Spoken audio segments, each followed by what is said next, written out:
শ্রদ্ধা জনদা ঢোল বাজাচ্ছে দেখেন, জুবলি উপলক্ষে সে অনেক আনন্দ উপভোগ করছে। দেখেন সাথে আছে আমাদের তাওই। তাওই নাম জানে কি? তাওই আপনার নাম জানে কি? আন্তন মন্ডল, শিমুলিয়া ধর্মপ্রদেশে। হ্যাঁ আর জনদা হলো সেন্ট জোসেফ ক্যাথেড্রাল। হ্যাঁ। আচ্ছা আচ্ছা, ভিডিওতে আছি আমি বাপ্পি। দেখেন আমাদের খুলনা ধর্মপ্রদেশের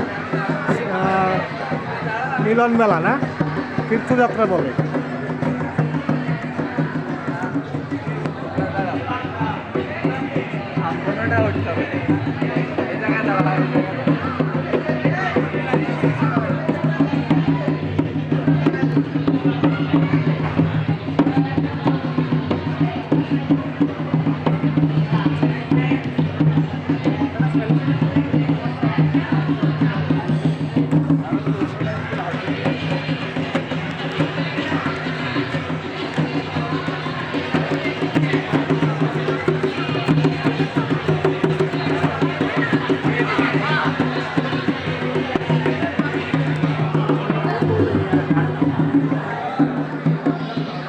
সুন্দর সুন্দর জনদা, সুন্দর।